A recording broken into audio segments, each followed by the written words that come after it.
बॉलीवुड का एक सबसे मशहूर बंगला आज भले ही वजूद में ना हो, लेकिन उसकी कहानियां आज भी रोंगटे खड़े कर देती है।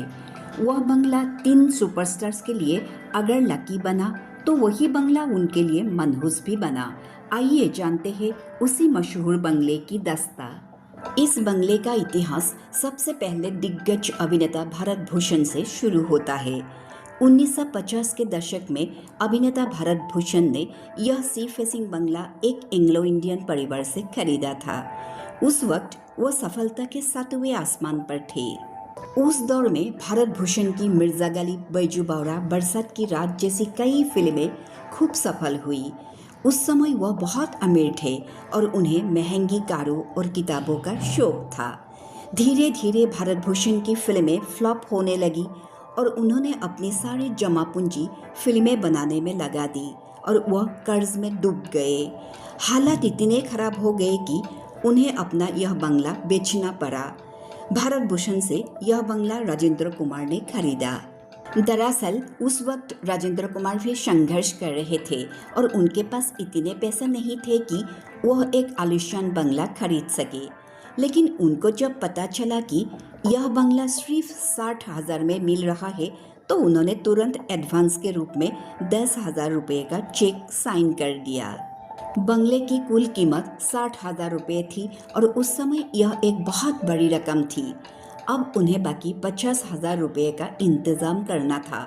बाकी रकम जुटाने के लिए राजेंद्र कुमार मशहूर निर्माता निर्देशक B.R. चोपड़ा के पास पहुंचे। उस समय उन्हें धूल का फूल और कानून फिल्मों का प्रस्ताव मिला हुआ था, लेकिन फीस तय नहीं हुई थी। बातचीत के बाद दोनों फिल्मों के लिए करीब 1,75,000 रुपये की रकम तय हुई। B.R. चोपड़ा ने तुरंत 50,000 रुपये एडवांस दे दिए। इसी पैसे से राजेंद्र कुमार ने अपने इस बंगले का भुगतान पूरा किया।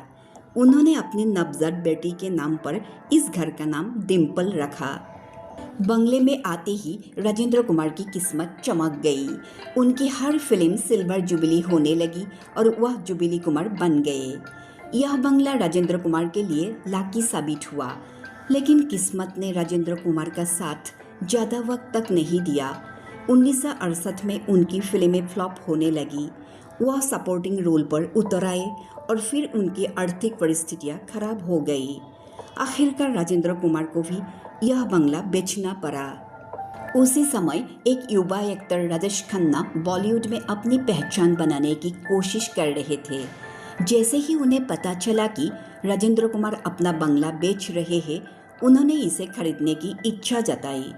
कहा जाता है कि राजेश खन्ना को विश्वास था कि जिस घर ने राजेंद्र कुमार की किस्मत बदली, वही घर उनके लिए भी शुभ साबित होगा। आखिरकार उन्होंने 1960 के दशक के आखिर में यह बंगला करीब 3.5 लाख रुपए में खरीद लिया। बंगला बेचते समय राजेंद्र कुमार ने राजेश खन्ना से एक खास अनुरोध किया। उन्होंने कहा कि घर का नाम डिम्पल ना रखा जाए, क्योंकि यह उनकी बेटी का नाम था और उनके नए घर का नाम भी वही था। साथ ही उन्हें आशीर्वाद देती हुई कहा कि यह घर उनके जीवन में सफलता और खुशियां लेकर आए।